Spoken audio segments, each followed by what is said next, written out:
please. Nice shirt. Don't you guys have deadlines? Deadlines, you guys can leave. Chip, Always deadlines, right? Chip, Tennessee's front was known for kind of getting pressure on quarterbacks and sacks. You guys didn't give up any tonight. It seemed like Will had a lot of time to throw. What do you think the line and you guys did to kind of ensure get a clean pocket? It seemed like for a lot of the game. Yeah, I think our line played outstanding tonight. That defense going in, I think they were 5th in the country in total defense and 5th in scoring defense, and we know how difficult they can be. You watch their games, and they got after everybody they played. But I think really credit to our offensive line keeping Will clean. Will knew if he could be clean and go through his reads and get a chance to get through his progressions, we'd have a shot at beating these guys. And I think our offensive line did an outstanding job in protection tonight for Will. Hey, folks, if we can start to wrap up with Cody and Jack back there. Over here to the right, Dylan Davis, Delaware Gazette. When you make some changes along the offensive line, are there things that maybe you can do to help those guys out? Are there ways that you can call plays, things you can scheme up to help them out, like that maybe you wouldn't otherwise do if it was your... We're always trying to play to their strengths. So depending on who's in the game, and Justin did a great job of telling us what the rotation is, who's in at left guard, who's in at right guard. Everybody has strengths. You know, sometimes you try to hide a weakness or two. But I think we tried to play to all of their strengths. I think all 3 of those guys have strengths. I think just you don't get a ton. We get some feedback looking at the tablets and seeing some things. But I thought all 3 of those guys did a nice job. You know, we'll break the film down early tomorrow and get a grade on them and get a look at them. But I think having depth at this point in time during the season is critical. And the fact that we got 3 guys in there that I think played at a pretty high level today was important for us. Front row left, Andy Anders, 11 Warriors. Yeah, I mean, to what extent do you buy into the fact that you can throw to set up the run, and was that kind of the emphasis in this game? Because it was a lot of passes early, and then later kind of took control and ran out the clock with the running game.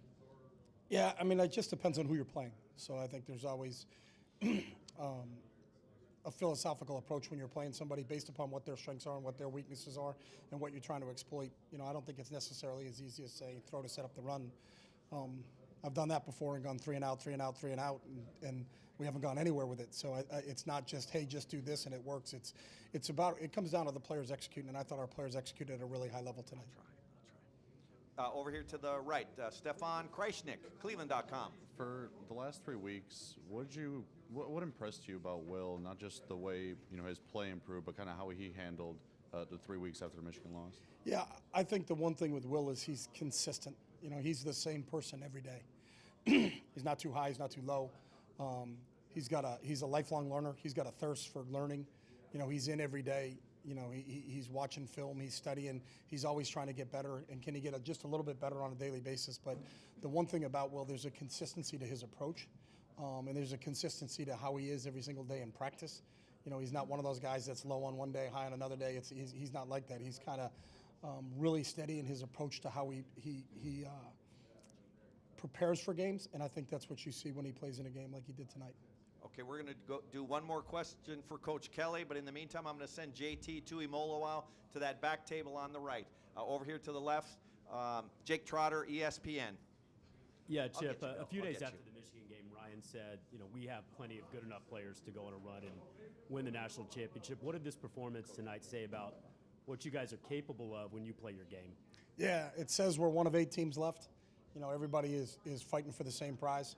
And obviously each game gets a little bit more amplified. But to win it all, you got to win the first one. And that was really the whole team's focus. And I thought Ryan did a great job with keeping everybody focused. It really wasn't talk about what are we going to do on January 20th, because January 20th didn't mean anything if we didn't take care of December 21st. You know, I think our guys were laser focused on playing this game. Obviously, when you turn the tape on and you watch how talented Tennessee is, that got your attention right away. So, you know, there was no looking past them to whoever is the next game. And obviously, we know we're going to go play the Oregon, and that was in the back though. It was just all about Tennessee because you got to win the first one to get going. So we'll regroup tomorrow. We'll look at the film. And then we'll start as quick as we can getting ready for the next one. And one last question, Bill Rabinowitz, Columbus Dispatch. Nobody knows Ryan and is closer to Ryan than you are in the coaching profession. The last 3 weeks, I would imagine, have been as tough a time for him as ever in his coaching career. How did he handle it? What did you see from him during this period? Maybe that, I don't know if you'd seen before or just impressed you or whatever.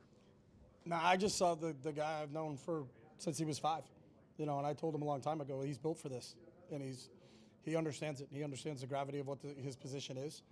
He understands how everybody feels about Buckeye football, and rightly so. And he feels the same exact way. So I don't think anybody took the loss to the team up north harder than he took that loss.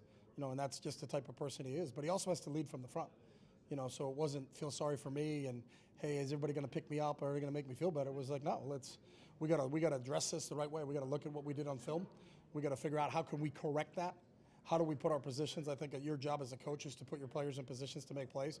We didn't do that in the last game, and we did a better job of that tonight. And then our players went out and won this football game. There's not one coach that played today. So the credit goes to those guys.